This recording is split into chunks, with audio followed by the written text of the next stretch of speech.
$16 million. ये road इस्तेमाल कौन करेगा? अगर आप 2040 का डेटा पर डिफेंस का वो एरिया पानी के अंदर होगा। रोड का जो मिड पॉइंट होगा वो यहाँ पे होगा, इस जगह के, और ये 36 साल पुराना दरख्त होगा और इसके ऊपर भी निशानात लगाए गए कराची के आवाम तक पहुँचाएंगे। और बर्ड्स पे मैंने ज़्यादा काम किया हुआ है, इसलिए वो करीब 600 कुछ स्पीशीज़ पाई जाती हैं और पाकिस्तान बहुत बड़ा है। अगर हम कराची की बात करें, कराची का ज़्यादातर बायोडाइवर्सिटी वाला एरिया अर्बनाइज हो गया है, लेकिन इस सिर्फ मलीर रिवर में हमने एक स्पॉट की बात करें मरील डैम की, जो यहाँ से कुछ फासले पे है, वहाँ पे हमने 250 स्पीशीज़ बल्कि 273 स्पीशीज़ रिकॉर्ड किए हैं एक स्पॉट पे। अस्सलाम वालेकुम, कैसे हैं आप सब लोग? उम्मीद करता हूँ आप सब लोग खैरियत से होंगे। आज मेरा आप सबसे मुखातिब होने का मकसद मलीर एक्सप्रेसवे के हवाले से बात करना है कि मलीर एक्सप्रेसवे है क्या। मलीर एक्सप्रेसवे करंगी क्रॉसिंग से डिफेंस हाउसिंग अथॉरिटी फ़ेज़ 9-10 यानी कि जो सुपर हाईवे M9 से मुतसिल है उससे मिलाने का प्रोजेक्ट है। और ये प्रोजेक्ट मलीर रिवर के साथ साथ चलेगा, जैसे हमारे यहाँ कराची के अंदर लियारी एक्सप्रेसवे है जो लियारी नदी के साथ साथ चलता है। तो इसी तरीके से मलीर एक्सप्रेसवे जो है मलीर की जो नदी है, मलीर नदी कहलाती है, उसके साथ साथ चलेगा। तो लियारी एक्सप्रेसवे के बारे में तो आप सबको इतना अंदाज़ा है ही कि उसके इर्द गिर्द जो हैं आबादियां हैं, अर्बनाइजेशन हो गई है, शहर बन चुका है, शहर बना हुआ था पहले से ही।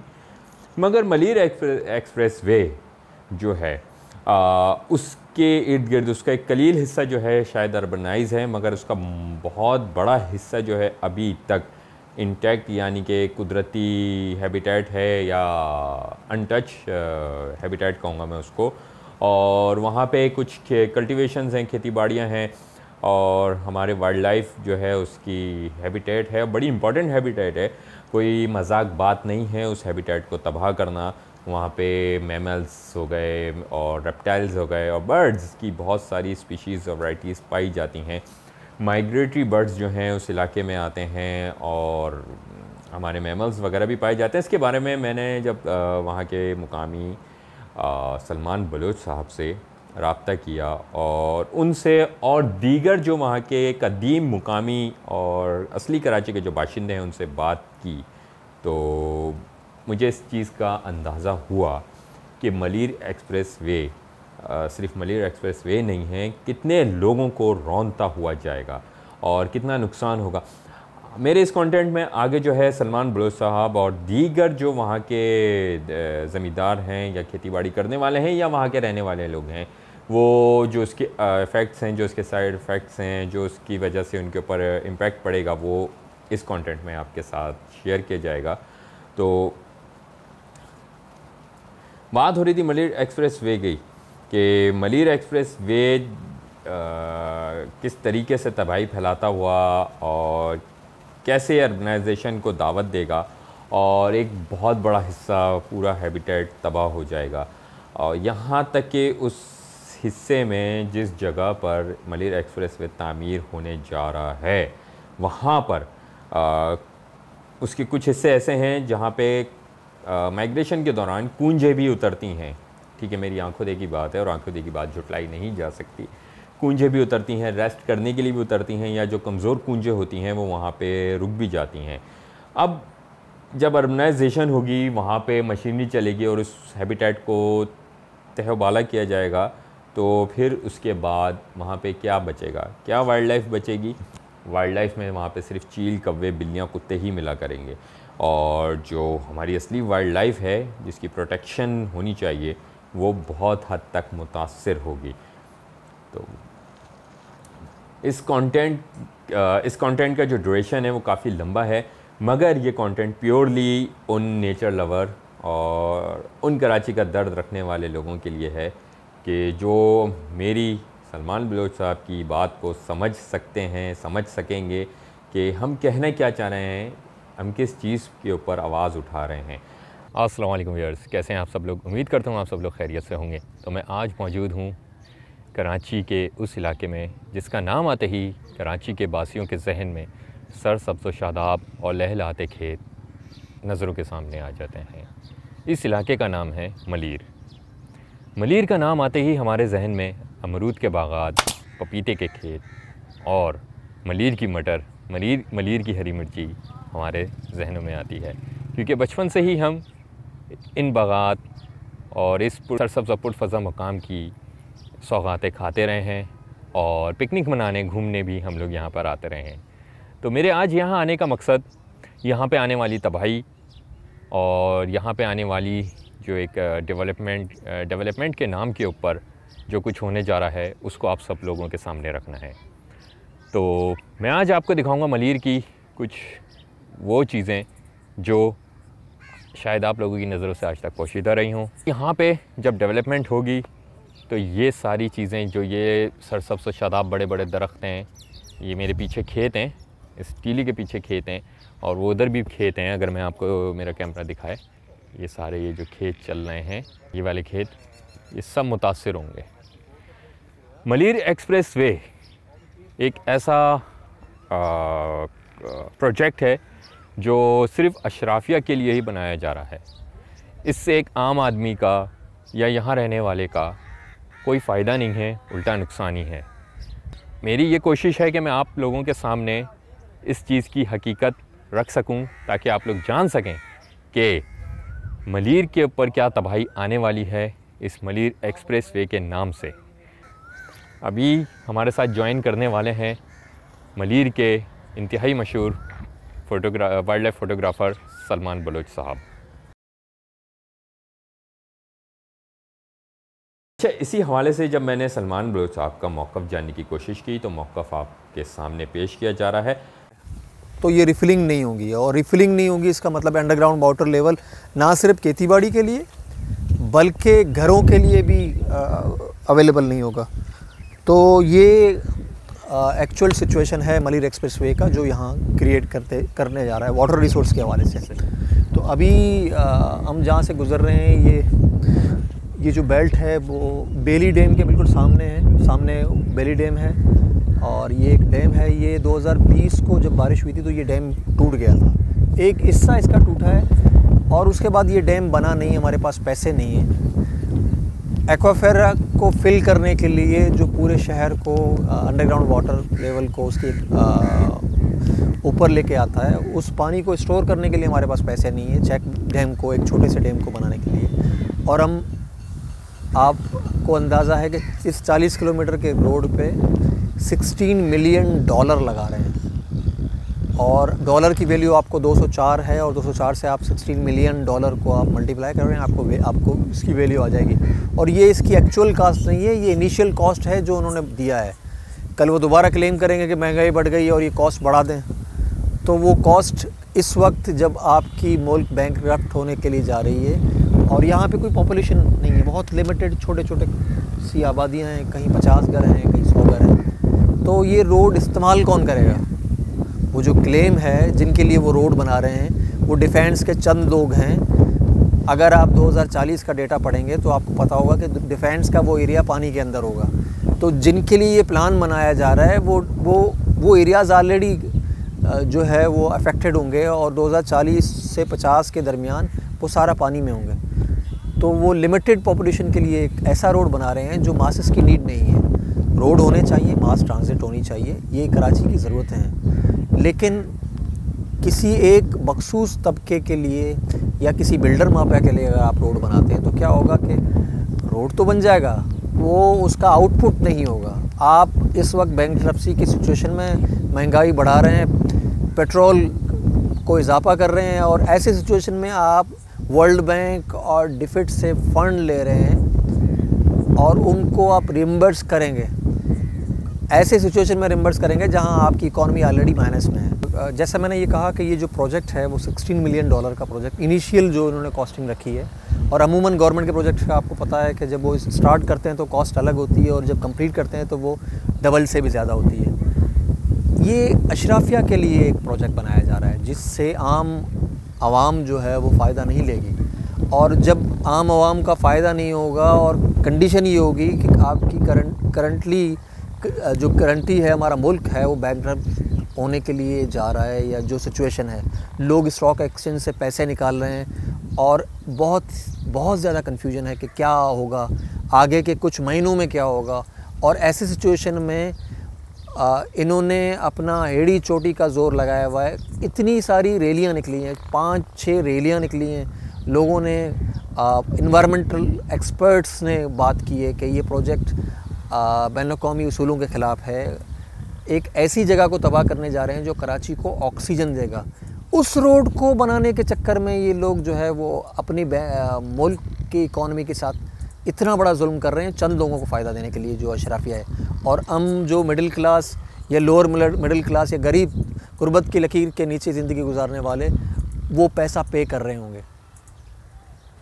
इसी तरीके से मैंने एक और ज़मींदार रहीम बख्श साहब से भी बात करी और उनका मौक़िफ़ जानने की कोशिश करी, और जो उन्होंने अपना मौक़िफ़ दिया वो आपके साथ इस कंटेंट में शेयर किया जा रहा है। अभी हमारे साथ यहाँ पर मौजूद हैं रहीम बख्श साहब। अस्सलाम वालेकुम रहीम बख्श साहब। वालेकुम सलाम। जी रहीम बख्श साहब, आप बताएं कि यहाँ पे क्या होने जा रहा है और आप कब से कितने अरसे से यहाँ पे खेती बाड़ी कर रहे हैं?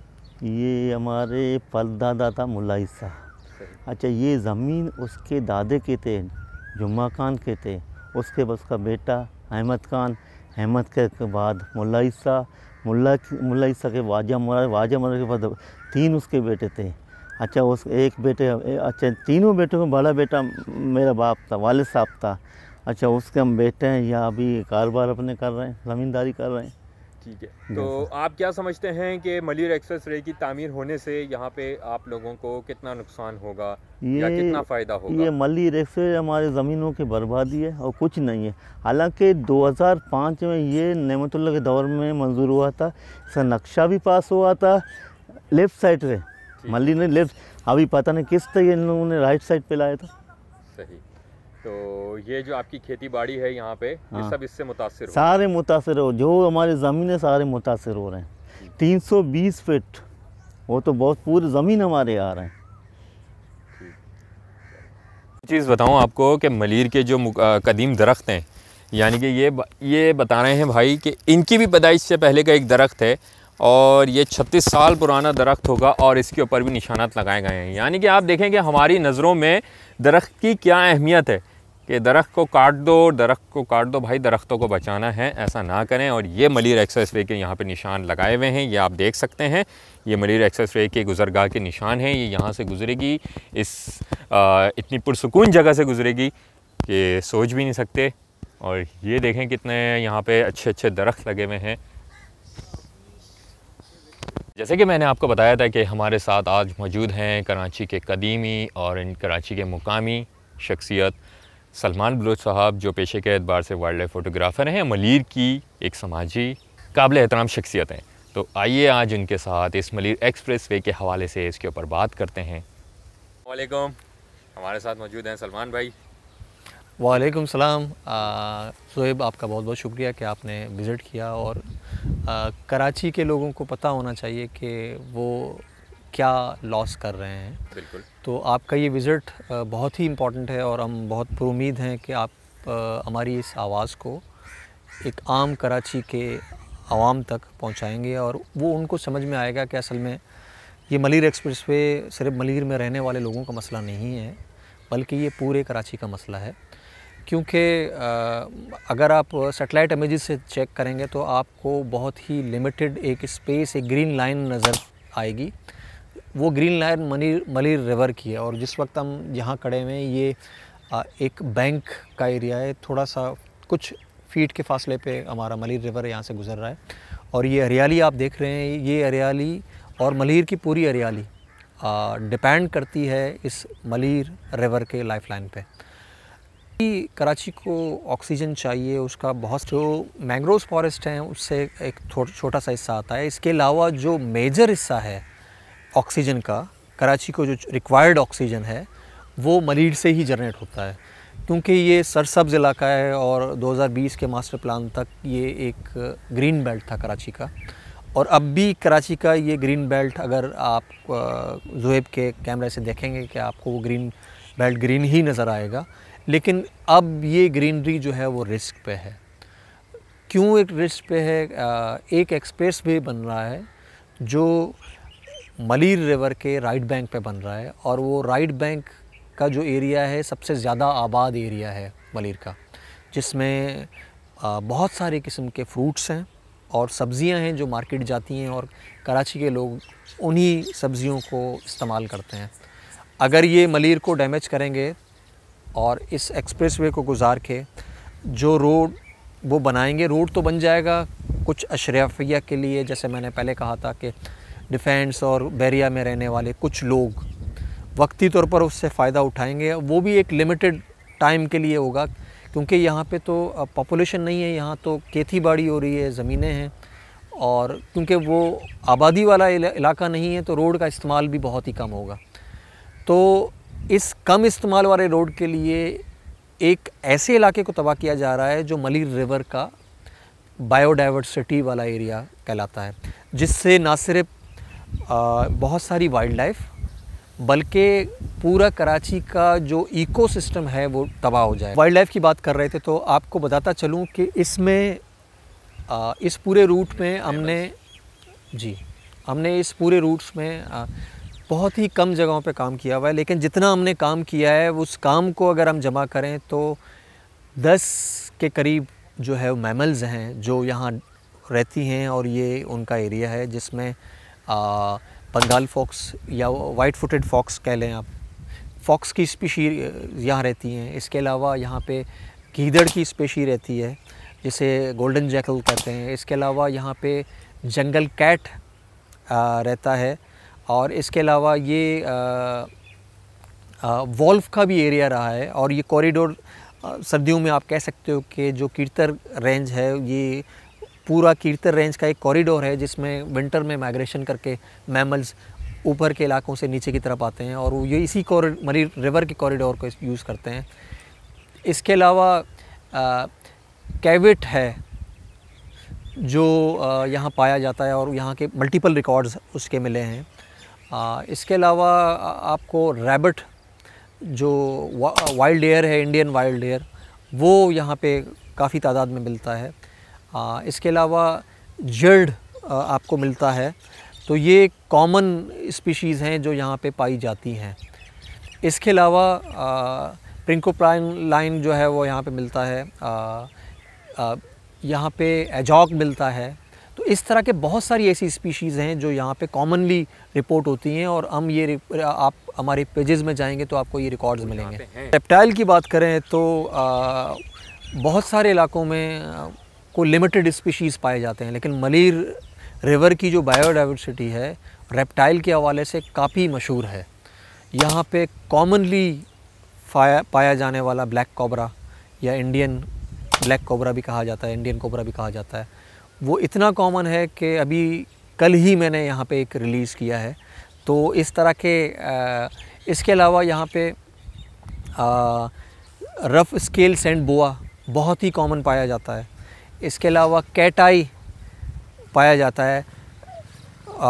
इसके अलावा यहाँ पे कुकड़ी पाई जाती है। इसके अलावा कॉमन कैरेट बहुत पाया जाता है। इसके अलावा भी बहुत सारी रेड स्नैक है वो पाया जाता है। इस तरह के बहुत सारी स्पीशीज़ हैं, कोई 12 के करीब स्नैक की स्पीशीज़ हैं, रेप्टाइल की स्पीशीज़ हैं। गार्डन लिजर्ड को छोड़ दें और इस तरह के बहुत सारे लिजर्ड्स हैं जो पाई जाती हैं। ग्राउंड एग्मा पाया जाता है। तो इस हवाले से रेप्टाइल्स के हवाले से काफ़ी जो है बेहतरीन इलाका है और बहुत इनरिच बायोडाइवर्सिटी है कराची की। अच्छा, अभी आपको मैं बर्ड्स के बारे में बताता चलूँ, क्योंकि बर्ड्स पे मैंने ज़्यादा काम किया हुआ है, इसलिए वो जो बर्ड्स की स्पीशीज़ हैं वो आपको यहाँ पे ज़्यादा मिलेंगी।